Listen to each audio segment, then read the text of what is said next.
Okay, let's bring the meeting to order. I will read through the checklist and then we can proceed from there.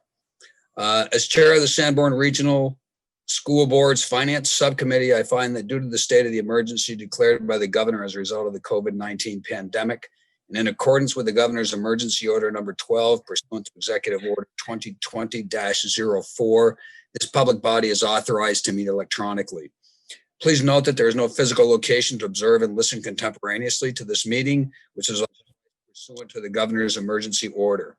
However, in accordance with the emergency order, I am confirming that we are A, providing public access to the meeting by telephone with additional access possibilities by video or other electronic means. Utilizing Zoom for this electronic meeting. All members of the Sanborn Regional School Board's Finance Subcommittee have the ability to communicate contemporaneously during this meeting through this platform, and the public has access to contemporaneously listen and, if necessary, participate in the meeting through dialing the following number: 1-646-558-8656.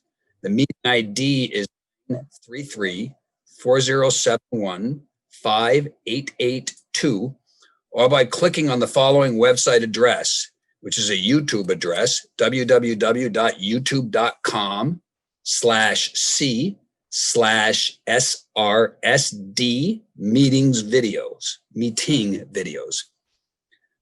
B, providing public notice of the necessary information for assessing we previously gave notice to the public of the necessary information for assessing the meeting, including how to assess the meeting using Zoom or telephonically. Instructions have also been provided on the website of the Sanborn Regional School District at www.sau17.net. C, providing a mechanism for the public to alert the public body during the meeting if there are problems with access. If anybody has a problem, please call 603-642-8541 or email at helpdesk@sau17.net. Do you have a new calendar yet for 21? Adjourning the meeting if the public is unable to access the meeting. In the event the public is unable to access the meeting will be adjourned and rescheduled.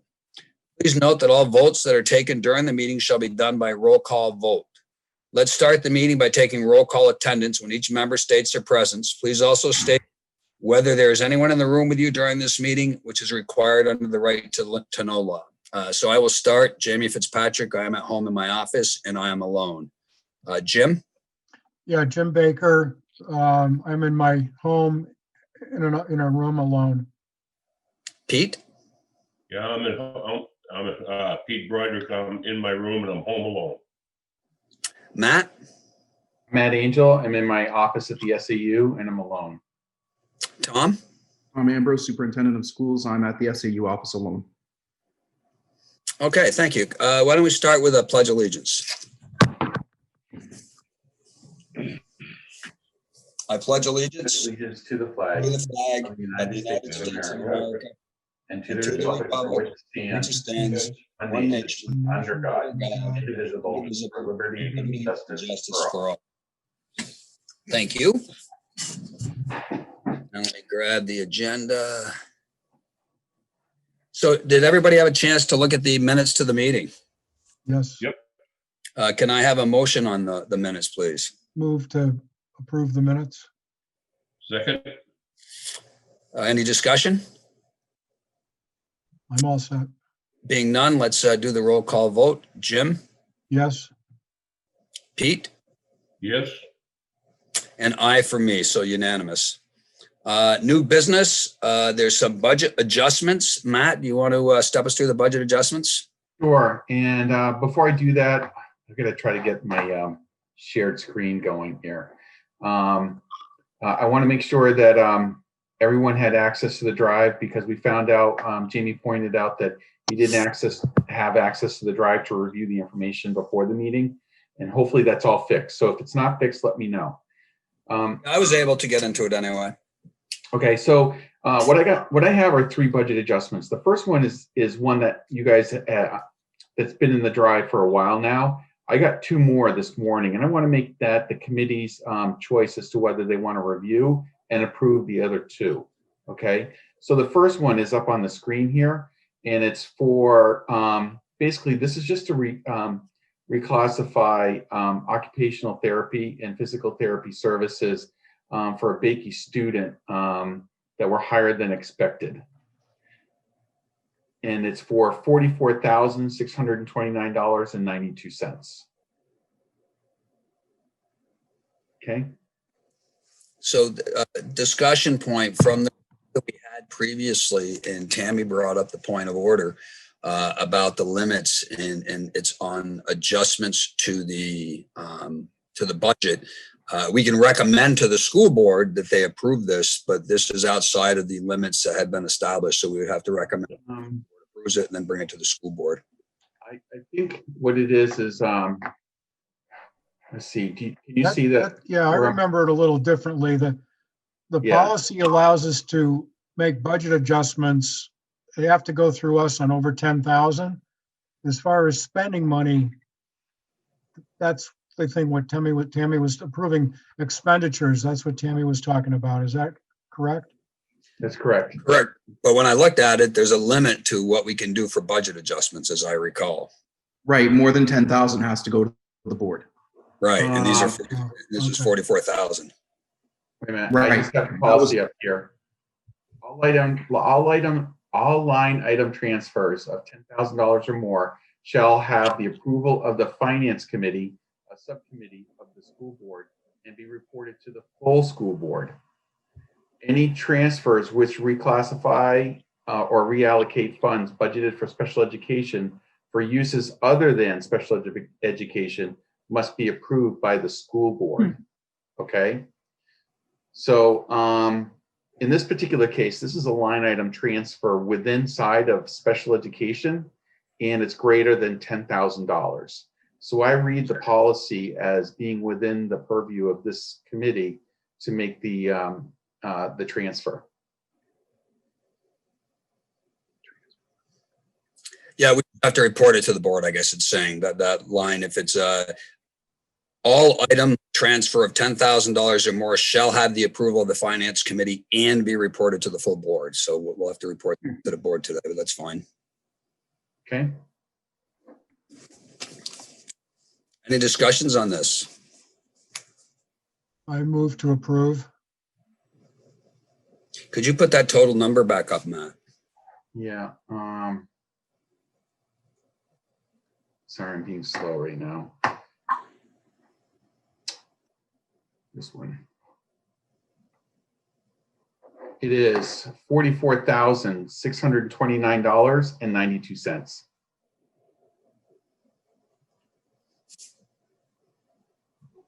And it's coming out of PTOT. It's coming out of contracted PTOT. services for Yep. summer pre-K, and then tuition out of state for summer, tuition non-public for summer, and out-of-state special education tuition. And it's going into physical therapy, occupational therapy services that are higher than expected due to COVID.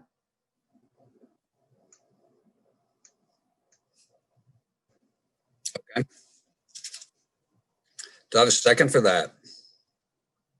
Second, yep. Okay, let's call the vote. Jim? Yes. Pete? Yes. Aye for myself, so that's unanimous. Okay.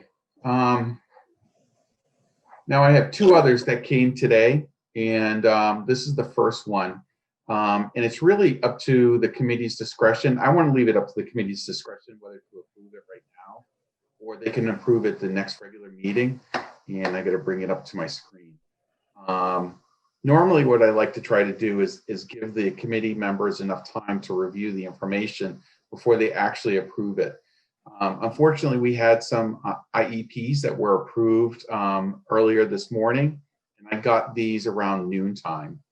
And so I'm trying to see what the flavor is of this committee as to whether they want to approve it in this meeting or wait until the next meeting. So the first one is for $50,000, and it's to reallocate funds to cover costs for non-public special education tuition for a new placement. So the understanding that I have of this is basically originally the plan was it was going to be done in an out-of-state activity, and now it's going to be done in state, but in a non-public activity. Is that correct? I can't really read into the details because it's an IEP and I don't have access to that. It's just my understanding that there was a new IEP that was just approved today, and that we need to allocate funds to pay for the services that are provided in that IEP. So it's not like it's a change of service, it's a new placement that occurred today.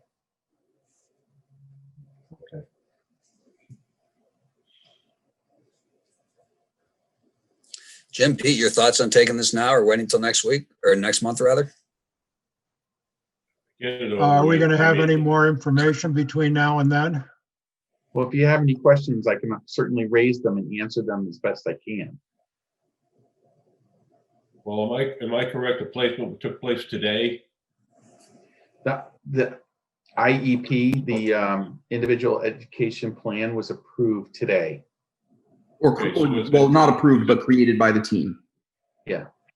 Right, so it's a done deal, right? I mean, it's the IEP is the IEP. We have no choice. The law requires us to do it once it's in the IEP. So we might as well do it now. What's the difference? I would agree with you, Pete, that this is kind of a black and white. Jody just wanted to be transparent about where the money's coming from. It has to come from somewhere. Right. Jim, your thoughts? I only have one question. Is this an annual amount? Depends on when they write the IEP each year. So the answer is kind of one of those yes. See? So it's through the end of the year, Well, it's the school year. yeah. for the Well, school year. it depends. That usually they have an annual meeting to review the IEP at a minimum, but that meeting would probably be next January, Jim. Okay. I don't know the answer to the question if this amount covers the rest of this year and the fall, or if it's just for this year. I would assume it's for the rest of this year. Yeah, typically the funding for this falls in the year in which the appropriation authorization is for. So I'm going to give you like a 95%, like I'm 95% sure that this is going to be through at least June 30. All right, I'll move to approve. In a second? Okay, so let's go ahead. Is there any discussion further, or can we move right to the vote? All set. All right. Jim, Yes. Pete, Yes. I'm an aye also for a unanimous vote. All right, great, thank you. And then one more, same thing. It's a IEP that was approved again today. And this one here is for $45,000. Trying to bring it up. And my screens, when I do these Zoom calls, my screens flip. So left is now right.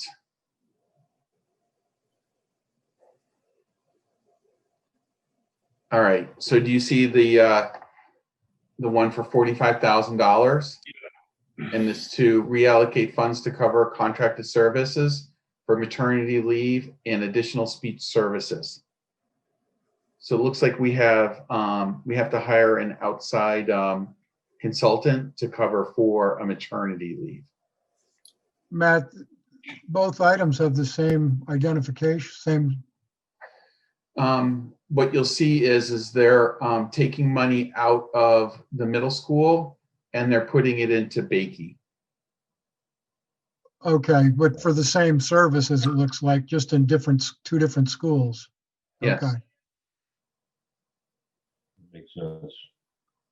And this And- is this covered under the special ed Yeah, this as is far as our authority goes?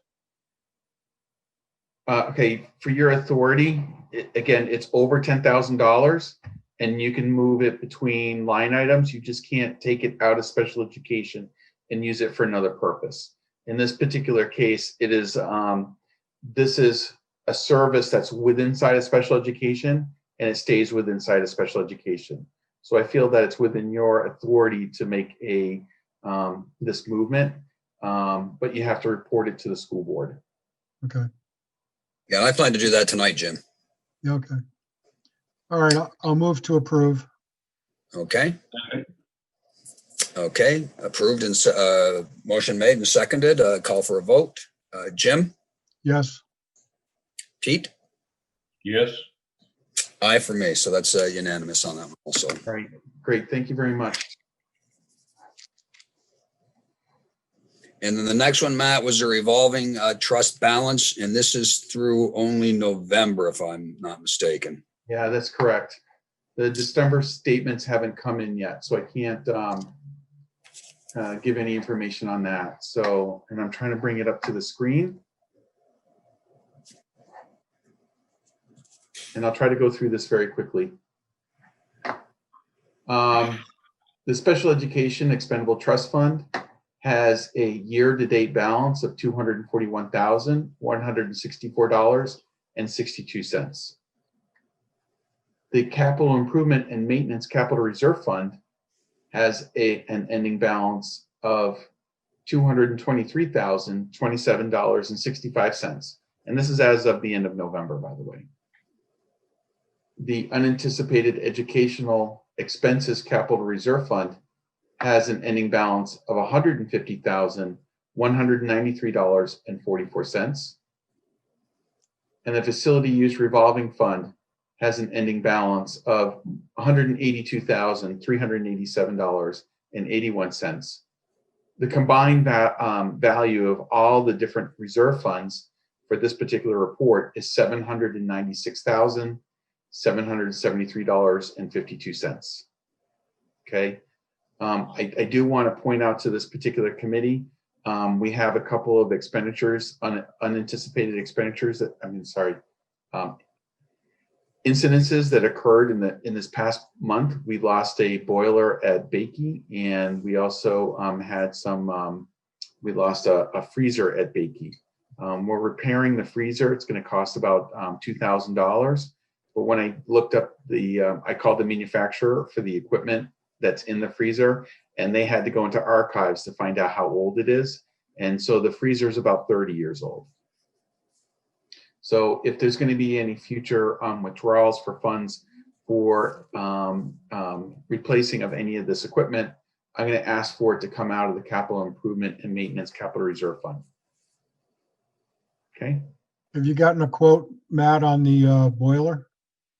No, I haven't. Basically, what we're trying to do with the boiler is go two different directions. The first direction is to try to see if we can repair it, and the second direction is to see if how much it's going to be to replace it. And what's driving this is our insurance company came out and did an evaluation of it, and they won't insure us if we keep running that boiler. So we've had to go and cut it off from the system. And essentially, the boiler leaks as it runs, and it leaks as bad as taking a gallon milk jug and turning it on its side. And there's a second boiler, and that did pass inspection, and that's running fine? Yes. And that second boiler is the exact same age. Okay.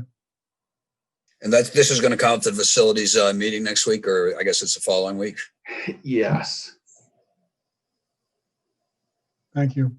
And just so that you understand too, that if the boiler fails at Bakey, the remaining boiler, what's going to happen is I'm going to have to hire a truck to come in that has a boiler that's in the truck unit, and then they're going to plumb it into the building.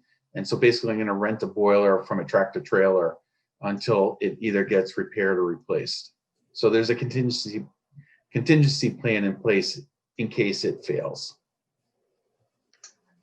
Okay. What would be the time frame in order to implement that? To put in a new boiler? No, to bring in the truck with the boiler. Oh, usually it's like a couple of days. Okay. I've seen it done. I've never personally done it myself. How long before you expect to have the estimates for the repair and replacement? I'm going to have the estimates for the next the facilities meeting. Okay. And hopefully it's going to be both ways. I've already been told that to not try to repair the boiler, simply because you're essentially spending money to keep the boiler running for just a couple more years. I think you said 5 years, right? Yeah, the person who inspected it said that it would just be a couple of years, but I'll get you more of that information. Okay. Okay, so I'm gonna Yeah, I stop. mean, it'd be nice to have that information for the facilities meeting, then bring it right to the school board right after it. Yep. Yep. Okay. The next item was the budget reports. Yes. All right. So the budget reports. And these are through December, if I'm understanding. Yeah, they're through December, and there's a problem with them. And it's a process problem that crops up every once in a while. Given all the stuff that's going on, what we have to do is we have to do our work in a particular order so that the reports come out accurately. And if they're done out of order, the report shows erroneous information. And it happened this period. What happened was the payroll that for the manifest that's going to be approved tonight was run before these reports were run. And unfortunately, it affects the encumbered balances. And the system, this is one of the frustrations with this existing system, and I can't wait for the new system, is it can't go back in time. It's always moving forward. So when I look at this report right here, this is for health insurance, and it says that $1.9 million has been expended, and there's $2.3 million encumbered, and it says that the amount remaining is $676,801. I bet you that's a pretty accurate number because it sounds correct to me. But when we get to the next report and it has payroll included in it, it's going to come up with this erroneous amount remaining. Okay. So I just want to make sure that this is right up front with the committee. Also, I want to make sure that the committee understands too that all these reports are being put up on the district's website, so the public can get access to all of these reports straight through the website now. How do they get there, Matt? Let me see if I can bring it up on my screen. Yeah, it'd be good to record that and let the public know. So if you go to sau17.net and district information, I believe it's district information. There's monthly financial reports. And then what they'll see is October financial reports, November and December financial reports. When they click on December, it's just the revenue one. I'm gonna have to work on the links. Oh no, they're all put together. Yeah, so basically all the reports are all added together. So what you'll see is this is the revenue for the first page, and then the health insurance, and then all the expenditures. Okay? Yep. Thank you. That's handy to have. And thank you for stepping us through it so the public can see how to get to it. Yeah. Okay. Now, the error that you have, that will self-correct with the January numbers? Yes, I gotta pull this thing down so I can see it. It will self-correct. I'm sorry. Yeah, I gotta stop sharing for a second. It will self-correct for the next report. Will that get better with the new software that we purchased when we roll that? I mean, that's a big thing, right? Like I'm asking myself, I apologize, I haven't asked him this lately. The new software should be online and functional for July 1st. Is that correct? That's correct. I'm just anxious to get to a better system. It is really frustrating. Yeah. And I know, and I just want the finance committee to hear from me that Matt has worked really hard to work with what he has for a system. but we are hoping that there'll be a lot more efficiency for him and for you to be able to. It's like if you want to see a receipt or a document, my hope is that you just click on it and look at it, right? We just all this inter-organizational inefficiency for something so simple as this is the money coming in, this is the money going out, and this is the way that we've spent it. I don't know. I may be simplistic. I'm not. That's why we have a business manager. But from a management perspective, I like transparency. I like people to be able to see. There's nothing to hide. We just need to be able to show it comfortably and easily. So I'm really looking forward to that. And I just want to acknowledge how hard Matt's worked to make this antiquated system work for this last year and a half. It's been tough. Yeah, my frustration with the system is when we make mistakes, normally in accounting, you can fix them. In this particular case, this just amplifies mistakes that we make. All right, so I'm going to move on to One more question on that. How long has the school system had this system?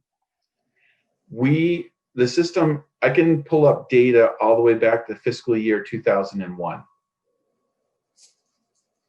Thank you. So it's been about 20 years.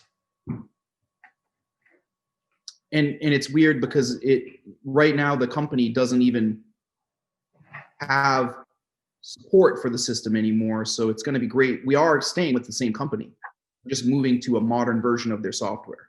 Yeah. And there was no cost to do that, as I recall. That is correct. Except for a small fee for, right. Yeah. One-time changeover fees, and there's operational savings. Yeah, exactly.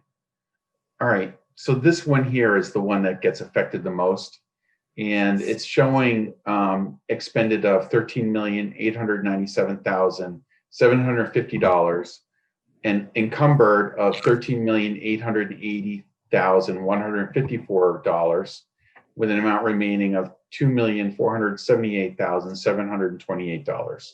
So on this report right here, encumbrances and the amount remaining is not entirely accurate, okay, because it's one payroll off. So one payroll overstated or understated? So basically, encumbrances are understated by one payroll, and then the amount remaining would be overstated by that one payroll. Okay. So then theoretically, I could go to the most recent payroll run and take those numbers and add it back in and subtract it back out, and I'm going to be about right. Is that a correct understanding? It will be close, okay? The problem with that is the encumbrance is what we encumber based upon what's budgeted, not what's actually paid. So if we end up, say we hired someone as a teacher in a position lower than what was budgeted, more money is going to be unencumbered than expended. And so you're going to see it declining differently. It's probably not enough. And vice versa, right? Yeah, if you were to do what you're going to do, it's going to get you close enough that I would agree with you. Okay. Yep. There might be a nuance in a budgeted versus an actual number on a particular person because of whatever. Yeah, and it's not enough to be misleading. Yep. Okay. Understood.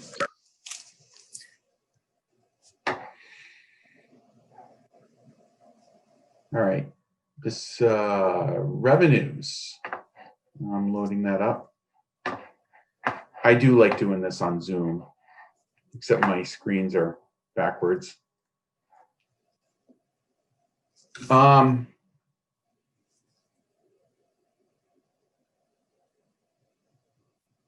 So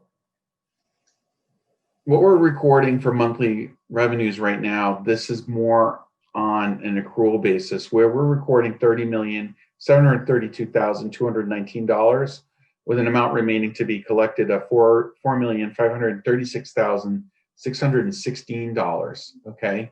Now, what you'll see is that we haven't billed all 4 quarters for Fremont tuition yet. We haven't received all of our adequacy aid yet. We have not received the second payment for building aid. We're also, we haven't received all of our catastrophic aid yet. And then we need to update it with the correct use of fund balance amount. But anyways, the thing I want to point out to you, which is going to be on another agenda item, is at the end of December, we had $15,874 in Medicaid revenue. That's going to jump in January because we received about $54,000 in January. So it seems as if the special education folk have figured out the rubric that the state needs to follow for Medicare revenue, and the spigot's starting to open up again. Great. Yeah, spin those colors, make it rain more. Yeah. Okay. So the other thing I want to point out, and I think I said it last month too, is other local revenue includes a refund of health insurance, where because of COVID, a lot of people didn't use their health insurance, and the insurance company refunded us about $370,000. And we received that money at the beginning of the fiscal year. It's like in July or August. All right. Okay. That's it for revenues.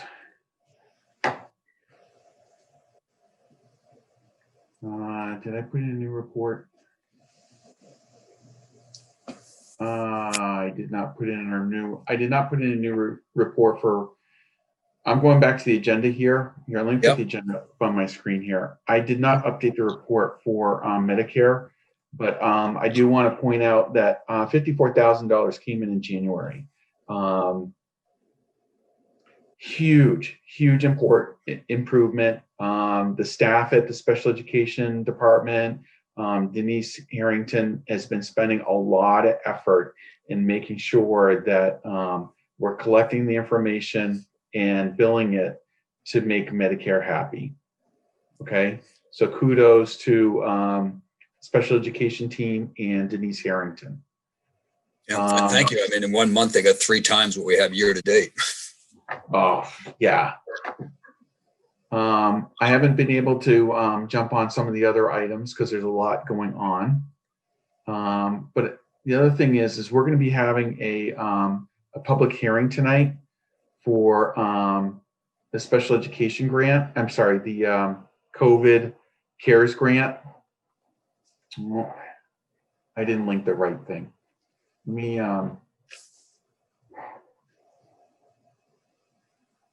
this one, no.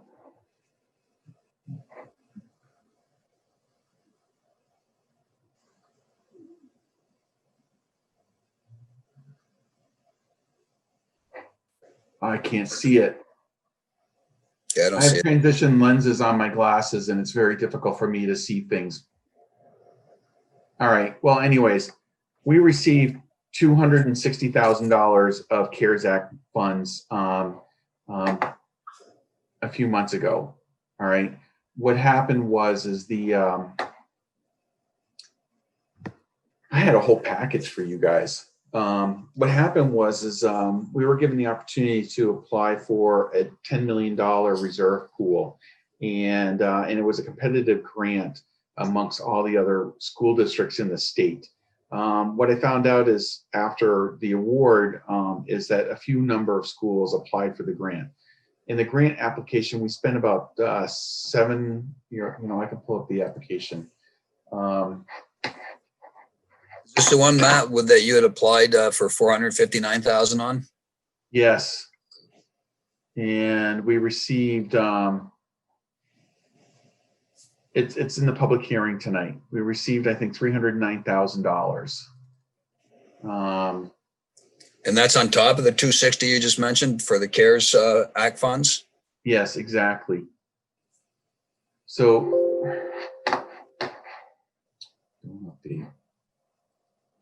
those are nice chunks of change, Matt. yeah. So compared to Maine, though, or Mass. Pardon, Tom? But I'm saying it's nothing compared to Maine and Mass. It's really frustrating. My colleagues in both states received $2 to $3 million. We've received, I'm very grateful for it, but I want to be clear for the community to understand that we're doing an incredible job with limited resources compared to our neighbors in the north and south. Yeah. So I've showed the state that we've incurred about $724,000 of expenditures. They gave us $265,000 towards that already. So that left me asking for $459,111. And let's see. You know, I asked for material supplies and cleaning related, including signage, plexiglass dividers. That totaled to $158,000. Professional development, because we had a lot of days training teachers to teach remotely, and Tom can go into the training a lot better than I can, because I know I'm going to say some of the, I think it's synchronous learning.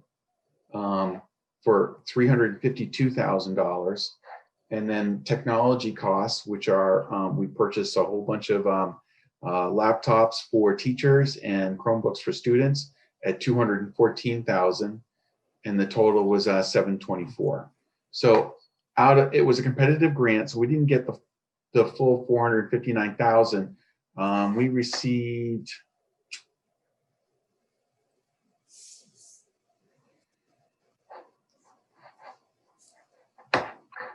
Let's see. No, that's the letter. It was about $309,000, and that's all part of the board packet tonight, because there's going to be a public hearing to receive those funds.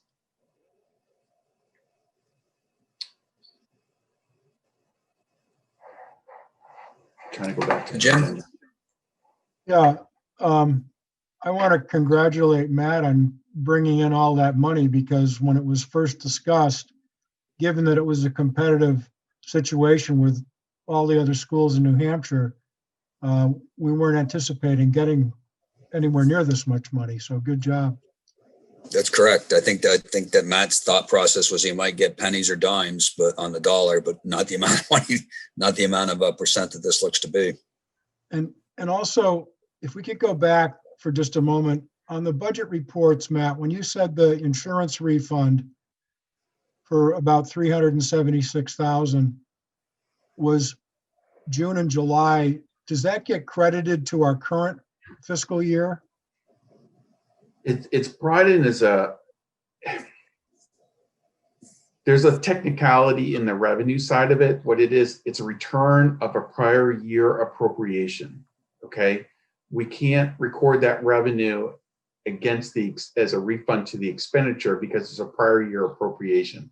This is money that was raised through taxation in the prior year. So basically what happens is we record it as a revenue in the current year, and then it flows into fund balance. It's not available to us to spend. It would be available to us to spend if there was like an emergency need and the board can accept it, and there's a whole process for that, okay? Is that kind of like the money that we retained, the 2% or whatever it was? No, this is In terms of what it takes to spend it. It's unanticipated revenue. It would take a school board act, okay? And it's, in my opinion, I'd rather let it sit there, float a fund balance, and be available for the school board to decide next summer whether to put it in the contingency fund, like the 2.5%, or return it back to the taxpayers. And given the COVID situation, we'll let the board decide at that time what's best for the taxpayers. Yeah, so I just did some quick math for the people online here and for people at home. So Matt gave us $797,000 rounding up in total reserve funds in those four funds that we reviewed. There's about $515,000 of the money that was withheld from last year, and there's $370,000 in additional of these revenues coming back in. Gives a total of $1.682 million between reserves and these other funds that are either withheld or unanticipated revenue. So that's pretty good. That's darn good. Right. Big improvement over a couple of years ago. Yeah, and it is. It's important to note that I just want to be transparent that Matt and I have been very, very conservative with what we define as necessary this year for spending in light of the scare with COVID is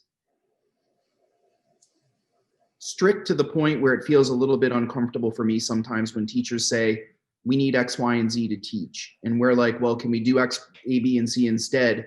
Because we need to have money in case we need to buy PPE or pay for special education services that were unanticipated, or handle the finances of the district in such a chaotic and scary time. So Jamie, I agree, and I appreciate the compliment, but I also want to be clear that Matt and I and Patty and Jody and the administrators have worked really hard to kind of keep the budget as tight as possible this year, to the point of discomfort. And I do also want to commend the board for making a very smart decision. One thing that the board did that was right was they listened to the administration in the spring and purchased those computers with that CARES money. And that made a significant difference this fall for the kids and the staff when we needed to go remote. And it also made a difference when we were in person, because we were able to repurpose some older devices to be used in person while having students remote. So I just wanted to thank the board in reverse for your prudence and for thinking carefully. Then Matt was able to rewrite some of the grants and allocate funds in different ways, which helped him to get the funds that he just received. So it's really been a team effort from everyone involved, from the teachers being conservative all the way up through to the board, everyone working together. It has not been easy. So we've made a lot of really tough but solid decisions.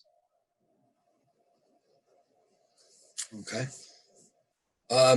Matt, I think the next item on the list is the reconciliation of the revolving fund. You had taken us through to June or May, I think, on the last meeting, and we're looking to get the rest of the year covered. Were you able to do that? The problem right now, or the holdup, is the roll forward in the system, and it's just, again, the system. I have no hair to pull out. Tell me about it. Okay, I mean, I can do it manually. I really want to do it from the system. When do you think you'd be able to do that? It's going to be, kind of looking at my calendar, it's going to probably be at the end of this week, sometime next week. Basically, we got to close the books. The books are, it's closed. It's just that the system hasn't rolled forward the balances. Okay.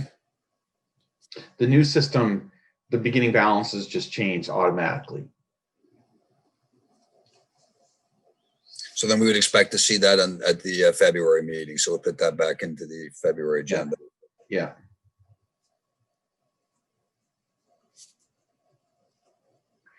Yeah, anything that doesn't have a link on the agenda is I'm not ready to discuss. So I think at this point, what I'd like to try to do is talk to you about your manifest questions, because I have an update on. Just for the people at home, that is, the audit follow-ups are not prepared yet, the final spending spreadsheet and the reorganization cost spreadsheet. And Matt, would those be available for February? Yeah, I can make that available for February. Okay. So yeah, why don't you jump to the, if you want to hit manifest first, and we can jump back to the COVID spending, that's fine. If y'all don't mind, I'm going to step off because I've got something cooking and I've got another meeting at 4:30. I think this is a pretty, was there anything that you needed me to speak to on this, Jamie? I don't think so, no. Okay, if you guys need anything, just call me, but I'm going to step off and handle this other issue before my next meeting. Okay, thanks. Hold on. All right, so on the first manifest question here, it relates to vocabulary. At the last meeting, I had addressed it, and I identified this as in red as an ongoing process. I think what I want to do is try to organize it in a way that I'm building like a spreadsheet that populates the data, and then I can give updates on a monthly basis, and maybe make this a separate meeting agenda item. So I'll talk to you about that later, Jamie. Okay. So, yes. And then, so your first question, Jamie, was, let me just hold for a minute, Matt, again, so that people can, people at home aren't as familiar with it, so it's more difficult to follow the bouncing ball from home. So this is a question about, we spend a lot of money as a district on online services, subscriptions, et cetera. This is a question about, for those that we are spending the money on, what is the usage of them? So are we spending things that we're getting good usage of the students and the staff on, or are we spending things and not seeing a lot of usage on it, which begs the question, should we be spending that money? And that's what we're talking about with this vocabulary. Vocabulary is an example of that question, and that question goes to the broad, full online and subscriptions. So go ahead, Okay. Matt. So for vocabulary, what I've got is they're sending us emails, and so I hope you can see this. And basically, this is the usage, and it's like language arts, social studies, life skills, and so on. Let me just go on down here. So you can see in this bar chart right here that in September and October, it was used 4 and 5 times, and then it jumped up November and December. November was 136 times, December 158. And what I'm reading into this is that the usage of this particular software probably coincides with the lesson plan that the teacher had. So in the months of August, September, and October, it probably didn't correspond with their lesson plan at that time, and then it hit sometime in November. Okay. So what I'd like to try to do going forward is to start listing out all the online services and what the current usage is and the date that I can gain information, so that I can present like a running total of these items as they come in. It seems like I have a good handle on how vocabulary is being reported. So I'd like to start that off, that spreadsheet off with this. Yeah, why don't you put that together? That'd be good, because as you know, this is one of my areas of interest, shall we say, in terms of what exactly that we're spending. Yes. So I want to pull it out of here and put it somewhere else. Okay, the next item that you asked a question about was headphones. We spent $4,398, and basically we purchased headphones or headsets. They're headphones with mics, okay, and basically it's for teachers to use during remote learning. And what we found is that like in this particular Zoom call that we're doing right now, the audio is difficult for some learners. And what we found is that the headsets with the microphones makes the audio much more clear. So like when Jim Baker wears his headset, the audio for Jim Baker is much more clear. And so what we've done is we saw, on that grant, the COVID grant that we previously discussed, I sought reimbursement for a total of $4,922.75 for all the headsets that we purchased. What you're asking a question on is just the second set. There's another set that's before it. So those costs were covered almost entirely out of a federal grant. Okay. All right. So one of the questions I had on that, because it originally looked like that was a single pair of headphones, and I kind of like blew a gasket saying, well, how the hell could we be spending that kind of money on headphones? What do these things do? Roughly how many headphones? What's kind of your AUP on headphones? Do you have any feel for? It's probably about 150, 180. I don't know the exact units, the number of units, but they're not that expensive. It's just that we were buying a lot of them, one for every teacher. Okay, that makes a lot more sense to me. Okay. The next one is monthly traffic cost detail. We spent $3,416 in the month of November for October.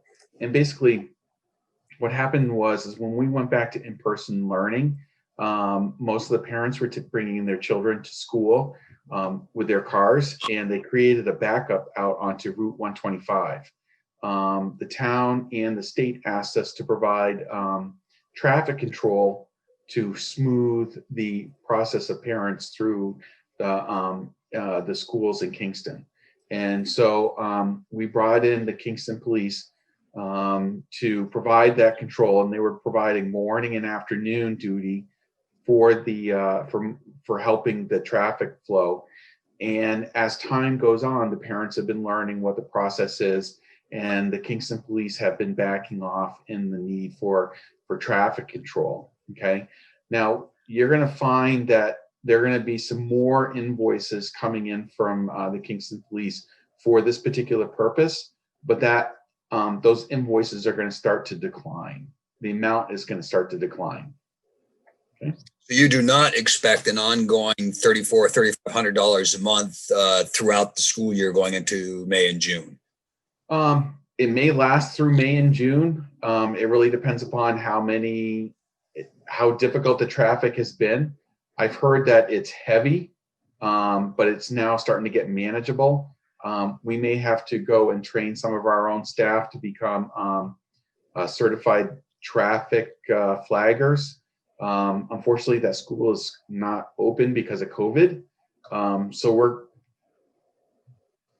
we're trying to juggle it as best we can, but we're very thankful that Kingston Police is providing this police detail for us. So we're not incurring these charges while the school is closed, obviously. That's correct. And as people get to know it, your belief is as people become much more familiar with it and the backups lessen, then the need lessens. And we're hoping that this is going to go down as a monthly bill. Yeah. And then especially when we're back into normal service and children are riding the school buses, I don't really anticipate a need. We're still going to have a lot of heavy traffic at the school with parents dropping off their kids, but hopefully more of those students will go by bus. Did you guys see the time reference by Dan? I did No. not. In chat? All right. I think we're about wrapped up. I think we are too. So the only does Jim, you or Pete, you have any anything we missed or anything you want to bring up? Nope. I'm all set. So then the only other item I'd have is that the next finance meeting is on February 3rd, Wednesday. And we'll cover those other topics that we missed, and then we'll sign off so Dan can get the next subcommittee meeting up and running. All right. Thank you. Thank you, Matt. Thank you. Thank you. Thank you. Bye now. Bye.